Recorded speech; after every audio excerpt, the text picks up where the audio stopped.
Welcome to our channel. Today we how to transfer UPS My Choice settings to a new phone, detailed guide step by step clearly.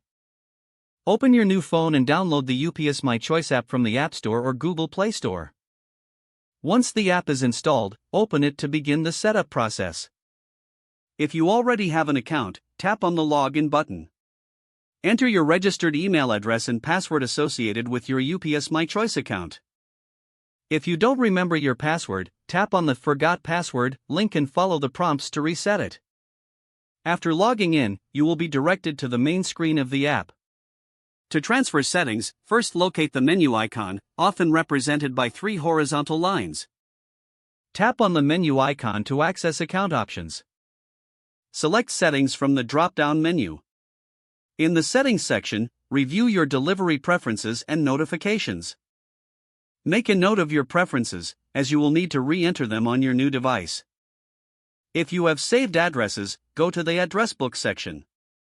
Take a screenshot or write down your addresses for future reference. Next, return to the main settings and check your payment information.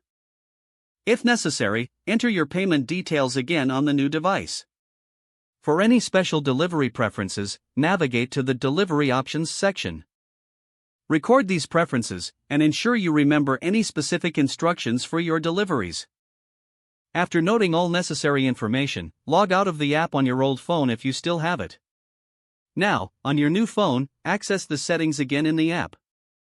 Begin entering the saved details from your previous device. Re-add your delivery preferences, addresses, and payment information.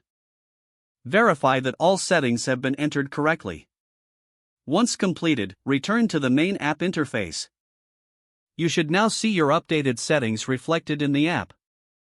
To ensure everything works correctly, track a shipment or check for any notifications. You have successfully transferred your UPS My Choice settings to your new phone.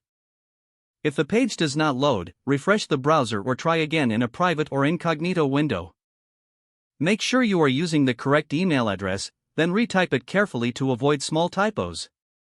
Don't forget to like this video and subscribe to our channel for more step-by-step tech guides.